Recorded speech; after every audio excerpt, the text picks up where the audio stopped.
चलो, घर भी आ गया। माँ के जाने के बाद पहली बार आ रही हूँ मैं अपने मायके। लेकिन भाभियाँ भी तो माँ की जगह होती है ना। बीच वाली भाभी ने तो स्पेशल मुझे फोन करके बुलाया है।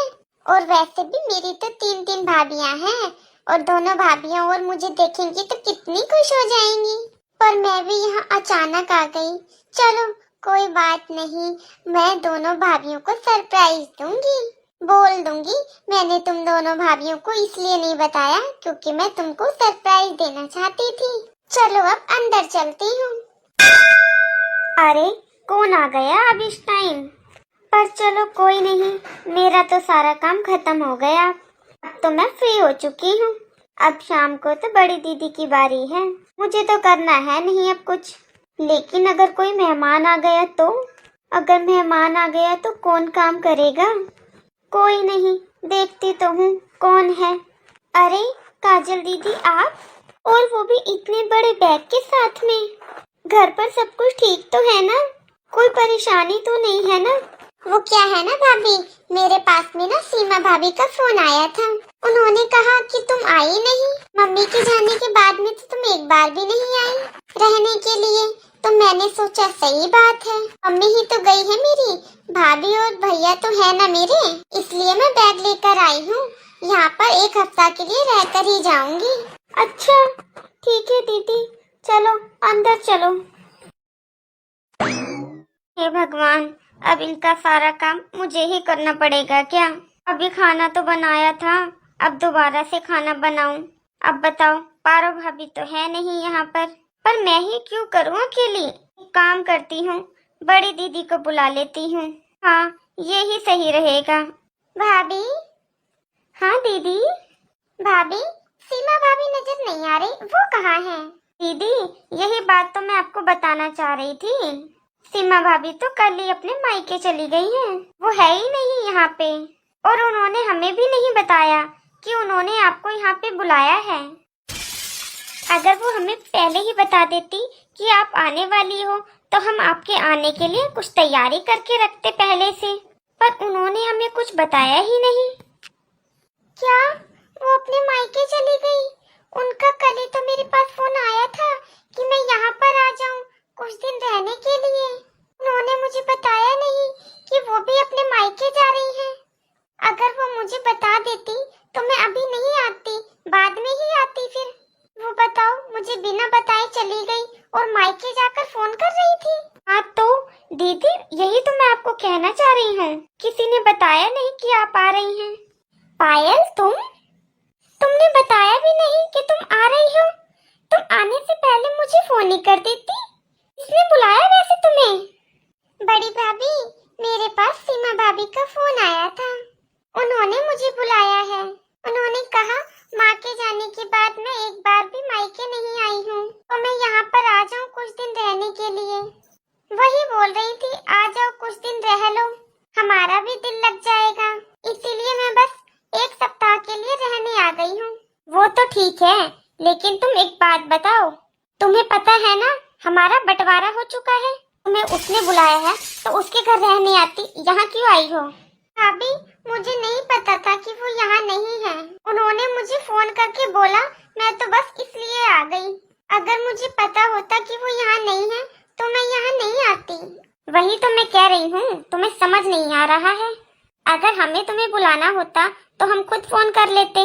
और अब हम इतने पैसे वाले तो है नहीं जो हम तुम्हें रोज रोज बुला के तुम्हारे खर्चे उठा सके।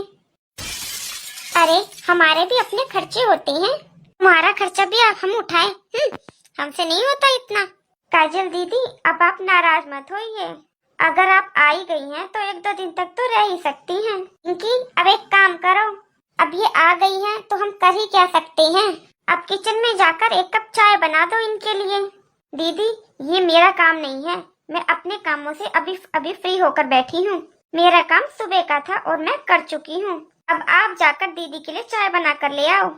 मेरा काम शाम को होता है और अभी शाम नहीं हुई है। और वैसे भी तुम्हें ज्यादा प्यार आ रहा है इन पे, तुम ही रोक रही हो इनको। और वैसे भी गेट तुमने खोला है तो तुम ही जाकर चाय बनाओगी। भाभी, आप दोनों झगड़ा मत करो प्लीज, मैं अपने आप जाकर चाय बना लूंगी। अब जब आप चाय बना ही रही हो तो एक कप चाय मेरे लिए भी बना देना, क्योंकि मेरे सर में दर्द हो रहा है। हाँ दीदी, और एक कप चाय मेरे लिए भी बना देना। और हाँ दीदी, जो फ्रिज में बर्तन है ना, उसमें छोटे बर्तन में से दूध मत लेना, वो मेरा है। जो उसमें बड़ा बर्तन है ना, उसमें से दूध लेना, वो दीदी का है, क्योंकि चाय भाभी भी तो पी रही है ना। क्यों, तुम चाय नहीं पी रही क्या? अच्छा दीदी, कोई बात नहीं, आप मेरे लिए चाय मत बनाना, इनके लिए बना दो, और बड़े बर्तन में से दूध लेना। पिंकी, ये सिर्फ मेरी ननद नहीं है, तुम्हारी भी ननद है, और अगर तेरे हिस्से में से थोड़ा सा दूध ले लेगी तो कौन सी कयामत आ जाएगी। लेकिन दीदी, जब आप कह रही हैं आपको चाय पीनी है, तो मैं अपने दूध में से क्यों चाय बनवाऊं आपकी? आपके हिस्से में से ही दूध लूं ना। देखा दीदी, तुम्हारे माँ बाप कैसा बंटवारा करके गए हैं। जब उन्हें पता था 3 बेटे हैं, तो उनको ढंग से बंटवारा करना चाहिए था ना, और उनको तीनों बेटों के लिए 3 किचन बनवानी चाहिए थी ना। एक किचन छोड़कर चले गए हैं वो हमारे लिए। और देखो दीदी, आपके सामने हमारे घर के ये हालात हैं। हम सब बहुत मुश्किल से कमाते हैं और अपने घर का गुजारा करते हैं। हमारे पास उड़ाने के लिए, फिजूल खर्ची करने के लिए कोई पैसे नहीं है दीदी। पर भाभी, मुझे तो चाय पीनी ही नहीं है। चलो ठीक है, ये तो हुई एक बात, और हमारी बात सुन लो। जो तुम्हें बुलाएगा तुम उसी के पास रहोगी, उसी के ऊपर तुम यहाँ रहोगी, और किसी के दूसरे के ऊपर बोझ मत बनना दीदी तुम, क्योंकि हम बहुत मुश्किल से गुजर बसर करते हैं। छोटी, अब फोन कर पारो को, इसलिए उसने इसको बुलाया है, और अगर उसने इसको बुलाया है तो वो वापस आए वहाँ से। दीदी आप बैठो, आप उदास मत हो, मैं आपके लिए चाय बना कर लाती हूँ। ठीक है भाभी। मम्मी, ये क्या हो गया? तीनों भाभियाँ ऐसी तो नहीं थी पहले। मुझे लगा था आपके जाने के बाद मैं अपने घर आऊंगी तो मुझे भाभियाँ प्यार करेंगी, आपकी कमी कभी महसूस नहीं होने देंगी। मम्मी पापा, आप लोग मुझे छोड़ के चले गए, अब मैं क्या करूं? ये लोग तो वैसे ही मुझे एक दिन के लिए आई हूँ, उसके लिए भी मैं बोझ बन गई हूँ। मैं अब अपने ससुराल भी नहीं जा सकती अभी। वो लोग क्या सोचेंगे मेरे मायके के बारे में? मैं उनको बोल कर आई हूँ कि मैं अपने मायके में 1 सप्ताह तक रुकूंगी। अब मैं क्या करूँ? मेरा तो पीहर ही खत्म हो गया। क्या हो गया भाभी, क्या हो गया? छोटी, तुम बकवास मत करो। अगर तुम्हें उसके लिए रोटियां बनानी है तो अपने आटे में से लेकर बनाओ, मेरे आटे में से लेकर मत बनाना। नहीं भाभी, मेरा आटा खत्म हो जाएगा, मैं शाम को बनाकर खिला दूंगी उनको इसमें से। अभी आपकी बारी है, आपके आटे में से बनाकर खिला लेने दो। अभी मैं चाय बना रही हूँ ना, तो रोटी आप बनाओगी, आप खिलाओगी अपने आटे में से। पहले जाकर छोटी उससे पूछ, उसको भूख है भी या नहीं है। काम करते हैं छोटी, अभी चाय बनाकर पिला देते हैं, शाम को रोटी बनाकर खिला देंगे, टाइम ही रोटी खिला देंगे। सही कह रही हो आप भाभी। अभी तो ये भी नहीं पता इनके पीछे इनके बच्चे ना आ जाएं यहाँ रहने के लिए, बिना बताए तो ये आ गई हैं। छोटी, एक काम कर, अभी तो तू सिर्फ चाय ले जा, अभी तो चाय से गुजारा कर लेंगे, थोड़ी देर आराम कर लेंगे ये, उसके बाद शाम को देखेंगे। ठीक है भाभी। और आप एक बार ना उन पारो दीदी को ना फोन कर लो, उनको एक बार अच्छे से समझा देना, खुद तो अपने मायके चली गई हैं, हमारे ऊपर बोझ डाल गई हैं। जरूर पूछना भाभी आप उनसे कि उन्होंने हमारे ऊपर इतना बोझ क्यों डाला, क्यों खर्चा करवा रही है वो हमारे से इतना।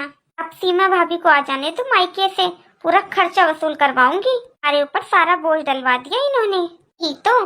सीमा खुद तो अपने मायके बैठी हुई है, हमारे पैसे देखो कितने लगे जा रहे हैं, बोझ कहीं की। भाभी, इनको तो कुछ विदा में देना भी पड़ेगा। देना क्या है, 100 रुपए दे देना बस, बहुत है। तेरे पास कोई सूट पड़ा हो ना पुराना, वो पकड़ा देना इसको। हाँ भाभी, मेरे पास एक सूट पड़ा हुआ है पिछले साल का, हाँ वही दे दूंगी। तो उस पर पुराने डिजाइन, लेकिन क्या करूं, वही दे दूंगी। वही तो मुंह उठाकर आ जाती हैं यहाँ पर, बिना पूछे बिना बताए आ गई हैं। उनको होश तक नहीं है कि उनकी मम्मी नहीं है अब यहाँ पर।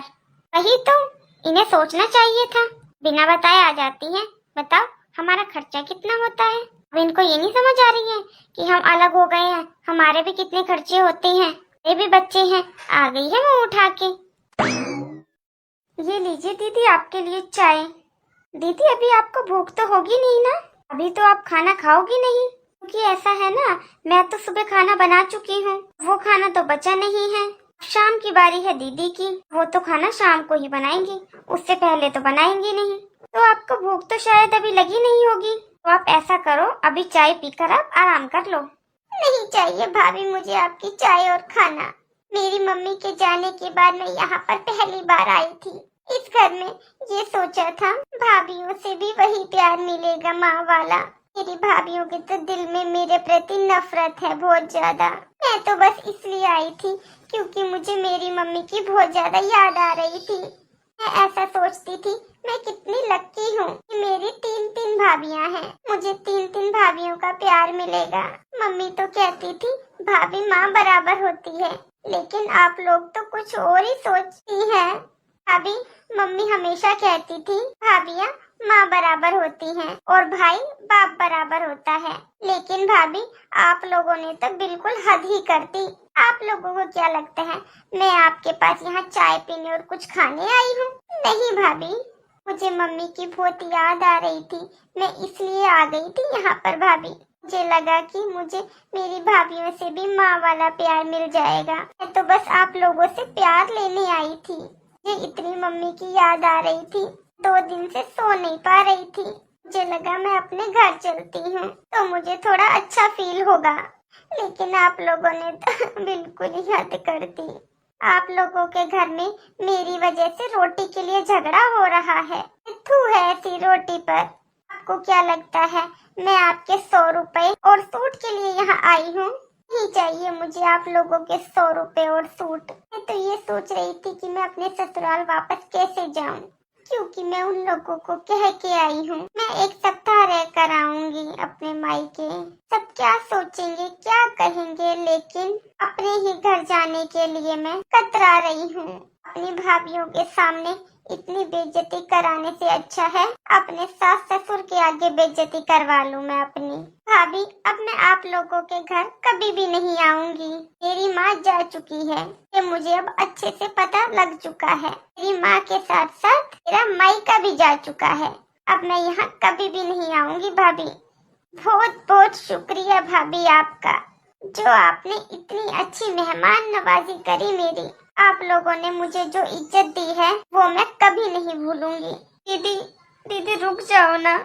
सॉरी दीदी, प्लीज आप इस तरीके से गुस्सा ना हो, हमारी बात तो सुनो। सच में दीदी, आज हमने बहुत बुरा किया आपके साथ में। हम भूल गए थे कि ये भी तो आपका घर है और आप हमें माँ की जगह रखती हैं। अरे क्या हो गया अगर इस घर का बंटवारा हो गया है तो? आप हो तो इस घर की बेटी ना, हमें माफ कर दो दीदी। आप कहीं भी नहीं जा रही हो दीदी, आप यहीं रहोगी हमारे पास में। दीदी प्लीज मत जाओ, आप तो यहाँ रहने आई थी ना, हमें माफ कर दो दीदी प्लीज। भाभी प्लीज आप उदास मत हो, मुझे यही तो चाहिए कि मेरी भाभियाँ मुझसे प्यार करें। रहने से क्या होता है भाभी? दीदी प्लीज मत जाइए, आप रहने आई थी ना तो रुकिए यहाँ पर हमारे साथ, हमारे पास कुछ दिन। अब आप कहीं नहीं जा रही हैं दीदी, चलो बैठो आप, आपके लिए गर्मा गर्म खाना बना कर लाती हूँ। मुझे पता है आपको भूख लगी होगी ना। ठीक है भाभी। हेलो दोस्तों, आपको ये स्टोरी कैसी लगी? और अगर अच्छी लगी हो या जैसी भी लगी हो तो कमेंट करके जरूर बताना।